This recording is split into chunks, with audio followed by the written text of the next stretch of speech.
கடந்த சனிக்கிழமை கரூரில் வேலுச்சாமிபுரத்தில் தாவேக தலைவர் விஜய் தன்னுடைய பிரச்சாரத்தை நடத்தினார். இதனையடுத்து அங்கு 41 உயிர்கள் பலியாகி இருந்த நிலையில் அந்த இடத்தேர்வு தொடர்பாக தொடர்ந்து பல கேள்விகள் எழுந்த வண்ணம் இருக்கிறது. தாவேக தரப்பில் நாங்கள் கேட்ட இடத்தை கொடுக்கலன்னு தொடர்ச்சியாக பல பரப்புரைகளின் போதும் அவங்க ஒரு குற்றச்சாட்டு முன்வைக்கிறாங்க. இந்த நேரத்தில் தான் கரூரில் நடந்த இந்த ஒரு சம்பவத்தை அடுத்து அவர்கள் தேர்வு செய்திருந்த இடத்தை ஒருவேளை அவர்களுக்கு பெர்மிஷன் கொடுத்திருந்தா இந்த நிகழ்வுகளை தவிர்த்திருக்க முடியுமா, தடுத்திருக்க முடியுமா, இல்லை களத்தில் தகவல் என்னவாக இருக்கிறது அப்படின்னு பார்க்குறப்போ என்னுடைய செய்தியாளர் ராஜேஷ் முன்னதாகவே உழவர் சந்தைக்கு பகுதிக்கு போய் வேலுச்சாமிபுரத்தில் ஒதுக்கப்பட்ட இடமும் அவர்கள் தாவேக தரப்பினர் கோரியிருந்த அந்த உழவர் சந்தை இடமும் எப்படி இருக்கிறது, இரண்டையும் ஒப்பீட்டளவில் எது சிறந்தது அப்படின்னு பார்க்குறப்போ காவல்துறையினர் அனுமதி வழங்கியிருந்த வேலுச்சாமிபுரம் தான் அந்த உழவர் சந்தை பகுதியை விட பெட்டராக இருக்குது அப்படின்ற ஒரு தகவல் நம்மளால் புரிந்து கொள்ள முடியக்கூடியதாக இருந்தது.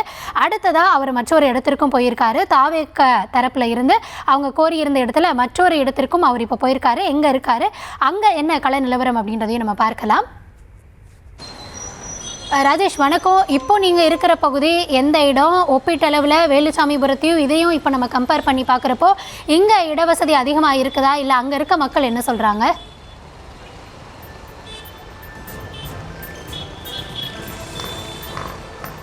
கௌதமி, தற்போது நாம் இருக்கக்கூடிய இடம் லைட் ஹவுஸ் ரவுண்டானா. தமிழக வெற்றி கழகத்தினர் கேட்ட முதல் இடமே இந்த இடம் தான். அவர்கள் மொத்தம் கேட்டது 2 இடம். ஒன்று லைட் ஹவுஸ் ரவுண்டானா, இன்னொன்று உழவர் சந்தை. உழவர் சந்தை மிக மிக குறுகலான இடம், மிக சிறிய இடம். அந்த இடத்தில் நடத்தியிருந்தால் இதை விட மோசமான பாதிப்புகள் ஏற்பட்டிருக்கும்.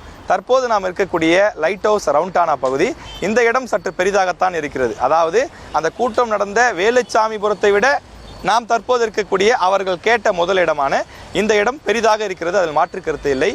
ஆனால் இந்த இடத்தில் கூட 50,000 பேர், அந்த இடத்திற்கு வந்த 50,000 பேர், போலீஸ் கணக்கே 35,000 பேர் சொல்லியிருக்கிறார்கள். ஆனால் மக்களிடம் விசாரித்த வரை, நம்முடைய மனசாட்சிக்குட்பட்டு நாம் பார்த்த வரை 50,000 பேர் அந்த இடத்தில் இருந்திருப்பார்கள். அந்த 50,000 பேர் இந்த இடத்தில் வந்திருந்தால் இந்த இடத்திலும் பல சிக்கல்கள் ஏற்பட்டிருக்கும். அது என்னென்ன சிக்கல் அப்படிங்கிறத இப்போ உங்களுக்கு காட்ட போகிறோம். இப்போ முதல்ல பார்த்தீங்கன்னா இங்கே தலைவர்களுடைய சிலைகள் இருக்குது. இப்போ பார்த்தீங்கன்னா மகாத்மா காந்தியடிகளுடைய சிலை இருக்கின்றது. அதனை தொடர்ந்து அருகில் பார்க்கும்போது அதிமுக முக்கிய தலைவர்களாக இருக்கக்கூடிய முன்னாள் முதலமைச்சர் பேரறிஞர் அண்ணாவுடைய சிலை இருக்கிறது. முன்னாள் முதலமைச்சர் எம்ஜிஆர், முன்னாள் முதலமைச்சர் ஜெயலலிதா ஆகியோருடைய அந்த சிலைகள் எல்லாம் இந்த இடத்திலே இருக்கின்றது. இந்த இடத்திலே ஒரு 50,000 பேர் நிற்கும்போது அந்த சிலைகளுக்கு ஏதாவது பாதிப்பு ஏற்படலாம், அது முதல் காரணம். அதே போல் அருகிலேயே நாம் பார்க்கும்போது புதிய அமராவதி பாலம் இருக்கிறது. அதாவது அந்த அமராவதி ஆற்றினுடைய அந்த பாலம் இருக்கிறது. அந்த பாலத்தின் மேலிருந்து யாராவது வேடிக்கை பார்ப்பதற்காகவோ அல்லது புகைப்படம் எடுப்பதற்காகவோ அவர்கள் கீழே குதித்திருந்தால் அது மிகப்பெரிய சிக்கலை ஏற்படுத்தும். நாம் மீண்டும் மீண்டும் சொல்ல வருவது என்னவென்றால், தமிழக வெற்றி கழகத்திற்கு குறிப்பாக விஜயை பார்க்க வரக்கூடிய கூட்டம் ஒரு ஒழுங்கற்ற கூட்டமாக இருக்கிறது.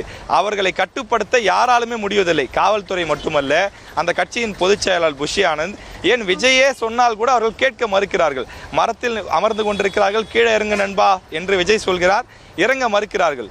அங்கு நாகப்பட்டினத்தில் பார்த்தோம், ஒரு சர்ச்சின் சுவர் மீது ஏறி நின்று கொண்டிருக்கிறார்கள், கீழே இறங்குங்கள் நண்பா என்று சொல்கிறார். ஆனால் அந்த தொண்டர்கள் கீழே இறங்க மறுக்கிறார்கள்.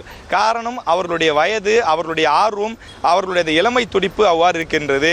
20-25 வயது மதிக்கத்தக்க இளைஞர்கள் எதை வேண்டுமானாலும் செய்யலாம், எங்கு வேண்டுமானாலும் ஏறலாம், எங்காவது நின்று பார்த்து கொள்ளலாம் என்றபடி அவர்கள் நின்று கொண்டிருக்கிறார்கள். அவ்வாறு இந்த புதிய அமராவதி பாலம் அருகில் இருக்கக்கூடிய நிலையில் அந்த ஆற்றங்கரை அல்லது அந்த பாலத்தின் மேலிருந்து கீழே இறங்க முயற்சி செய்வதோ, அங்கு நின்று வேடிக்கை பார்த்தாலோ நிலைமை வேறு மாதிரியாக ஆவதற்கான வாய்ப்பு இருக்கிறது. நம்முடைய ஒளிப்பதிவாளர் உங்களுக்கு சுற்றி காண்பிக்கின்றார். இந்த இடம் சற்று அகலமாகத்தான் இருக்கிறது, பரவலாகத்தான் இருக்கிறது. இந்த 3 இடங்களில் பெரிய இடம் எது என்று கேட்டால் நம்முடைய மனசாட்சிக்குட்பட்டு இந்த இடம் பெரிய இடமாக இருக்கின்றது. ஆனாலும் 50,000 பேர் தாங்குவதற்கான இடமாக இல்லை, பல பாதிப்புகள் இருக்கிறது. குறிப்பாக ஒரு 50 மீட்டர் தூரத்திலேயே நீங்கள் பார்க்கலாம், நாம் நிற்கக்கூடிய இந்த ரவுண்டானா பகுதிக்கு மிக அருகிலேயே பெட்ரோல் பங்க் இருக்கின்றது. யாராவது கூட்டத்துக்கு வந்தவர்கள் ஏதோ ஒரு தீக்குச்சியோ அல்லது சிகரெட் போன்ற ஏதாவது ஒன்று பயன்படுத்திவிட்டு தூக்கி வீசி இருந்தால் அங்கு ஏதாவது தீ விபத்து ஏற்படுவதற்கான பாதிப்பு இருக்கின்றது. எனவே அது போன்ற அசம்பாவிதங்களும் இருக்கிறது. சுற்றி சிலைகள், அருகிலேயே அமராவதி ஆறு இருக்கின்றது, பெட்ரோல் பங்க் இருக்கின்றது.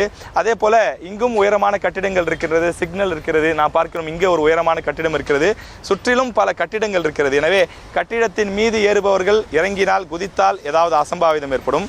அதே போல் இந்த சுற்று வட்டாரத்தில் ஒரு பெரிய பாசிட்டிவான விஷயம் இருக்கிறது.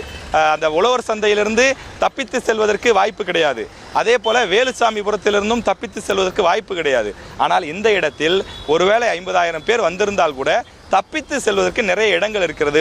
எனவே 3 இடங்களில் இது ஒரு சிறந்த இடமாக பார்க்கலாம்.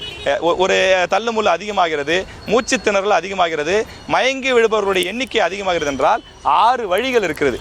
இந்த பக்கம், இந்த பக்கம், இந்த புறம், அதே போல் இந்த பக்கம் என்று 6 வழிகள் இருக்கிறது. ஏதாவது ஒரு பக்கம் மக்கள் தப்பித்து ஓடுவதற்கான வாய்ப்பு இருக்கிறது. மற்ற இடங்களில் வலதுபுறம் இடதுபுறம் ஒரு பட்டிக்குள் ஆடுகளை அடைத்தால் எப்படி இருக்கும், அது போன்ற ஒரு சூழல் தான் இருக்கின்றது. எங்கும் அவர்களால் தப்பித்து ஓட முடியாது, ஒரு பவுண்டு மாதிரியான இடம். ஆனால் இந்த இடம் அப்படி இல்லை, காற்றோட்டமாகவும் இருக்கிறது, தப்பித்து ஓடுவதற்கும் இடம் இருக்கிறது. ஆனால் இன்னொரு சிக்கல் இந்த இடத்தில் இருக்கிறது. என்னவென்றால் கரூர் அந்த நகரத்தினுடைய ஒரு பிரதான ஜங்ஷனாக இந்த பகுதி இருக்கிறது. இங்கிருந்து கரூரிலிருந்து திருச்சி செல்வதாக இருந்தாலும் அல்லது கரூரிலிருந்து மற்ற மாவட்டங்களுக்கோ கரூரினுடைய மருத்துவமனை போன்ற எந்த பகுதிக்கு முக்கிய பகுதிகளுக்கு செல்வதாக இருந்தாலும் இந்த வழியாகத்தான் செல்ல வேண்டும். 6 வழிகள் இருக்கின்றால் 6 வெவ்வேறு பகுதிகளுக்கு அல்லது 6 மாவட்டங்களுக்கு செல்வதற்கான வழிகளாக இருக்கிறது. அந்த இடத்தை விஜய் வருவது எப்போது? இரவு 7 மணிக்கு வருகிறார். ஆனால் மக்கள் எப்போது கூடுகிறார்கள்? காலை 7 அல்லது 8 மணியிலிருந்து கூட ஆரம்பித்து விடுகிறார்கள். அப்படியானால் கரூரினுடைய ஒரு முக்கியமான ஜங்ஷன் காலை 7 மணியிலிருந்து இரவு 10 மணி வரை செயல்படுத்த முடியாது என்றால் இந்த இடம் ஒரு 144 போட்டதற்கு சமம் என்று மக்கள் சொல்கிறார்கள். இந்த பகுதியே செயல்படுத்த முடியாது, கரூர் நகரத்துக்கு நீங்கள் 144 போட்டதுக்கு சமம் என்று சொல்கிறார்கள். எனவே இது போன்ற சிக்கல்கள் இருப்பதனால்தான் காவல்துறை இந்த இடத்தை தர மறுத்ததாக சொல்கின்றார்கள். எனவே கள நிலவரத்துக்கு நாம் புரிந்து கொண்டபடி இந்த 3 இடங்களுமே தவறான இடங்கள். எப்படி விக்கிரவாண்டி, மதுரை பாரபத்தி போன்ற ஒரு ஒதுக்குப்புறமான அல்லது ஊரிலிருந்து சற்று வெளியில் அவுட் சைட் அந்த இடத்தை கொடுத்தார்களோ அது போன்ற ஒரு ஒதுக்குப்புறமான இடமாக கொடுத்திருந்தால்தான் அது சரியாக இருந்திருக்கும். நீங்கள் மற்ற தலைவர்கள் என்று சொன்னால் மக்களை அந்த இடத்திற்கு அழைத்து வர வேண்டும். விஜய் போன்ற நடிகருக்கு அழைத்து வர வேண்டிய அவசியமே கிடையாது. நீங்கள் ஊரின் கடைகோடியில் வைத்தால் கூட அந்த இடத்திற்கு எப்படியாவது ரசிகர்கள் பஸ் பிடித்தோ கார் பிடித்தோ ஏன் நடந்தே கூட செல்வதற்கு அவர்கள் தயாராக இருக்கிறார்கள். எனவே அப்படிப்பட்ட சூழலில் இது போன்ற நெருக்கடியான மார்க்கெட் பகுதி, மக்கள் அதிகம் பயன்படுத்தக்கூடிய ஜங்ஷன் பகுதி அல்லது நெடுஞ்சாலை பகுதியை கொடுக்காமல் இருந்திருக்கலாம் என்பதுதான் பெரும்பாலான இந்த பகுதி மக்களுடைய கருத்தாக இருக்கின்றது. அது மட்டும் இல்லாமல் இந்த ஜங்ஷன் பகுதிக்கு வருவதற்கு பல குறுகலான நகரின் முக்கிய பகுதிகளை கடந்து வர வேண்டும். வழியில் கல்வி நிறுவனங்கள், மருத்துவமனைகள், பல முக்கியமான அலுவலகங்கள்லாம் இருக்கின்றது. அவர்களுக்கும் பல நெருக்கடிகள் ஏற்படும். எனவே இது போன்ற பல விஷயங்களை யோசித்து தான் காவல்துறை இந்த இடத்தை கொடுக்கவில்லை என்று சொல்கிறார்கள்.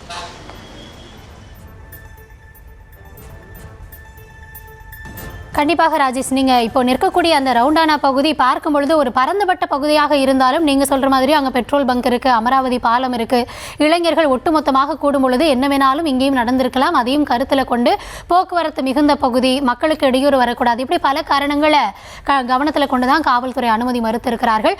ஒப்பீட்டளவில் பல இடங்கள் தேர்வு செய்யப்பட்டு வழங்கப்பட்டிருந்தாலும் கூட்டத்தை ஒரு அரசியல் கட்சி எப்படி நடத்துகிறது, எப்படி கையாளுகிறது அப்படின்றது மிக முக்கியமாக இருக்கிறது. நீங்கள் குறிப்பிட்ட மாதிரி ஊரில் இருந்து ஒரு 3-5 கிலோமீட்டர் ஒதுக்குப்புறமாக வைத்திருந்தால் இது போன்ற சிக்கல்களை முற்றிலுமாக தவிர்த்திருக்கலாம், தடுத்திருக்கலாம் அப்படின்றதையும் புரிந்து கொள்ள முடிகிறது. களத்திலிருந்து வெவ்வேறு பகுதிகளுக்கு சென்று கள விவரங்களை வழங்கியமைக்க நன்றி ராஜேஷ். முன்னமே உழவர் சந்தை பகுதியில் அந்த கூட்டம் நடந்திருந்தால், பிரச்சாரம் நடந்திருந்தால் அந்த இடம் எப்படிப்பட்டதாக இருக்கும் அப்படின்றத அந்த பகுதி மக்கள் தெரிவிக்க நம்ம கேட்டிருந்தோம். தொடர்ச்சியாக இந்த லைட் ஹவுஸ் பகுதியை பொறுத்த வரைக்கும் இங்கே அதே போன்ற ஒரு பிரச்சார கூட்டம் நடந்திருந்தால் இந்த பகுதி உகந்ததாக இருந்திருக்குமா அப்படின்னு நம்ம களத்திலேருந்து ஆய்வு செய்கிறோம். ஆனால் அந்த பகுதி மக்கள் என்ன சொன்னாங்க அப்படின்றத இப்போ பார்க்கல. கூட்டம் நடத்தினாரு, அங்கே ஒரு 50,000 பேர் வந்ததாக சொல்கிறாங்க. ஆமாம், அந்த இடத்த விட எங்களுக்கு லைட் ஹவுஸ் கொடுத்துருந்தா நல்லா இருந்திருக்கும், எங்களுக்கு 50,000 பேர் தாங்கியிருக்கோம். இந்த இடம் உண்மையிலே 50,000 பேர் தாங்குமா? இங்கே பிரச்சனை வந்திருக்காதா? நீங்கள் என்ன நினைக்கிறீங்க? இல்லைண்ணா, இங்கே வந்து போட்டிருந்தாங்கன்னா ஏகப்பட்ட பிரச்சனைகள். பங்கு இருக்குது, பக்கத்துலேயே ஆறு இருக்குது. என்ன பங்கு இருக்குது? பெட்ரோல் பங்கு இருக்குது. ஒரு சிகரெட்டு குடிச்சு போட்டாலும் அது பெரிய விபத்தாயிரும். 2வது தலைவர் சிலையெல்லாம் இருக்குது. ஏறி கீறி ஏதாவது உடஞ்சிருச்சுன்னா அது கட்சி பிரச்சனையாகும். இது அங்கே நடந்ததை விட ஏகப்பட்ட உயிர் பலி ஜாஸ்தியாகும். இந்த ஏரியா வந்து அதுக்கு சரிப்பட்டு வராது. லைட் ஹவுஸ் வந்து எப்போதுமே மீட்டிங் போகிறது, மாநாடு போகிறதெல்லாம் சரியாக வராதுங்க. இங்கேருந்து பல மாவட்டம் போகிறாங்க வர்றாங்க, அதனால் இது சரியாக வராது. இந்த இடம் 50,000 பேர் தாங்குமா? இல்லை அவ்வளோவெல்லாம் தாங்காதுங்க. இங்கே ஒரு 10-15,000 பேர்த்துக்கே தாங்கிறது கஷ்டம்தான். மெயினாக வந்து பங்கு இருக்கிறனால இங்கே அனுமதிக்கக்கூடாது, என்னுடைய கருத்து. கொடுத்துருந்தா என்ன பிரச்சனை வந்திருக்காங்க? கொடுத்துருந்தா ஏகப்பட்ட பிரச்சனை வந்திருக்குங்க. யாரோ ஒரு 2 பேரோ ஒருத்தர் ஒரு தம் போட்டு பெட்ரோல் பங்கில் போகிறதுக்கு வாய்ப்பு இருக்குது. அந்த பாலத்தில் கம்பியில் ஏறி நின்று பார்க்குறதுக்கு வாய்ப்பு இருக்குது. அதெல்லாம் பார்த்தா உயிருக்கு ரொம்ப ஆபத்துங்க. இது 40 ஆனது அது 100 200ன்னு ஆயிருக்கும். அதெல்லாம் ரொம்ப கஷ்டம். இல்லைங்க, இது ஜங்ஷனுங்க. 4 பேர் எல்லாருமே டவுனுக்குள்ளே வர்றது போகிறது ஒரு 8 மணி நேரம் கழித்து தான் வர்றாருங்க. அப்படிங்கும்போது கூட்டம் ரொம்ப ஜாஸ்தியாகும் போது உங்களுக்கு பிரச்சனைகள் ஜாஸ்தியாகும். இந்த ஏரியா தாங்காது. என்னோட கருத்து என்னென்னா, பக்கத்தில் அந்த பெட்ரோல் பங்கு ஒன்று இருக்குது, சுற்றிலும் கட்டடம் இருக்குது. கட்டடத்துலேயே ஒரு கும்பல், அதிகமான கும்பல் கட்டடத்து மேலே ஏறி இருந்தாலோ இல்லை தள்ளி விட்றதுக்கு ஒரு சான்ஸ் இருக்குது. ஏன்னா கீழே நின்ற கும்பலே அங்கே போய் நம்ம தள்ளி விட்டு மிதித்து தான் இப்போ இத்தனை பேர் இறந்துருக்குறாங்க. இதே மாடி எல்லாமே 3 மாடி பில்டிங் தான் எல்லாமே இருக்குது. பக்கத்தில் ஆறு இருக்குது. சப்போஸ் ஆற்றுலேயே வர்ற கும்பல் ஆற்றுலேயே தள்ளி விட்டால் கூட உளுந்து கிடந்தா கூட இது செத்து கிடந்தா கூட யாருக்குமே தெரியாது. இதே அங்கே இருந்தனால நம்மளுக்கு தப்பிச்சு இது பண்ணிட்டாங்க. இங்கே மேலே மாடியிலேருந்து உழுவுறதுக்கு இதாக இருக்கும். இப்போ பெட்ரோல் பங்கில் அது பாதுகாப்பான ஏரியாவில் அதையும் அடைச்சிருவாங்க. அவங்ககிட்ட போய் பெட்ரோல் பங்குக்காரண்டி சண்டை போடுவாங்க, பில்டிங்காரண்ட சண்டை போடுவாங்க. கண்டிப்பாக ஒரு பரபரப்பான இருக்கிற வேண்டியது தான். ஏன்னா கொத்தனார்லேருந்து சென்ட்ரிங்காரன்லேருந்து பெயிண்டர்லேருந்து எல்லாம் சம்பளம் வாங்கிட்டு போகிற ஏரியா. மெயின் இந்த பாலம் தான் மெயின் முக்கியம். ஏன்னா டவுனுக்குள்ளேருந்து இந்த பாலத்து வழியாக தான் திருச்சி, சுங்கக்கேட்டு, தாந்தன்மலை, காந்திராமா இது போகிறவங்களாம் புலியூர் எல்லாமே இந்த வழியாக தான் போவாங்க. அதனால் முக்கியமான பாயிண்ட்டு இந்த பாயிண்ட்டை கொடுத்துருந்தா ஆகாது. நான் வெளிச்சாமி போடுறத போட்டு ஒன்று இந்த பக்கம் ரைட் சைடு தான், ஒரு 2 வழி தான். ஒன்று இந்த சைடு, ஒன்று அந்த சைடு. இதில் என்ன பண்ணிட்டாங்கன்னா, மக்களை ஒரு சைடை அடைச்சிட்டாங்க. ரைட் சைடு மட்டும் அடைச்சிட்டாங்க. லெஃப்ட் சைடை விட்டு ரைட் சைடு மட்டும் அடைச்சிட்டாங்க. ஒரு 50,000 பேர் அந்த கும்பல்னா சத்தியமாக மீற முடியாது. இதோ லைட் ஹவுஸ் காரில் கொடுத்துருந்து வேறு பக்கம் எங்கேயாச்சும் கொடுத்துருந்தாங்கன்னா, இப்போ லைட் ஹவுஸ் காரில் பார்த்தீங்கன்னா 1 2 6 வழி, அப்போ 6 வழி இருக்குது. அப்படியே கடல் அலை எப்படி அலை அடிக்குது அந்த மாதிரி அலை அடிச்சதான் இல்லை கீழே ஒன்று. ஒருத்தங்க மேலே ஒருத்தங்க ஏறும் போது இப்படி கடல் அலை இப்படி போயிட்டு வரும். அது மாதிரி வந்ததுனால தான் டக்குன்னு ஆம்புலன்ஸ் வரும், மக்கள் பயந்துட்டாங்க. அதனால தான் சின்ன குழந்தைங்க ஆபத்து எல்லாம் கீழே விழுந்து மூச்சு விடாமலேருந்து செத்தது காரணம். இங்கே கொடுத்துருந்தா தப்பிச்சிருக்க வாய்ப்பு இருக்குது. ஏன்னா 6 பக்கெட்டும் வழி இருக்குது. இந்த பக்கெட்டு ஒரு வழி இருக்குது, இந்த பக்கெட்டு ஒரு வழி இருக்குது, இந்த பக்கெட்டு ஒரு வழி இருக்குது. அங்கே வழியே இல்லைங்க. ஒரு ரோடு, அந்த சின்ன சந்து தெருவு இருக்குது, அங்கேயும் அடைச்சிட்டாங்களே. 50,000 தாங்க. இங்கே கணிப்பு படி ஒரு 10,000 பேர் தாங்க. 10,000 பேர் தாங்கலாம், இல்லை ஒரு 5,000 பேர். 10,000 பேர் கம்பல்சரி தாங்கலாம். இந்த சைடு பாலம் இருக்குது. பாலத்தில் கொஞ்சம் அதை எதுக்கு பாதுகாப்பு போலீஸ் தான் கொடுக்கணும். அது விஜய் அறிவிச்சிருக்கணும், கீழே இறங்கு. இப்போ எடப்பாடி வந்தார், இந்த மேலே ஒருத்தங்க நின்னாங்க, கீழே இறங்குப்பான்னு சொன்னோம். அந்த மாதிரி சொல்லணும், தலைவர் சொன்னால் தான் கேட்பாங்க. அது மாதிரி யாராச்சும் ஒருத்தர் சொல்லியிருக்கலாம். இல்லை அவ்வளோ ப்ரெஷரில் மை சத்தம் என்ன இது கேட்டுச்சா கேட்கலையான்னு ஒன்றும் புரியல.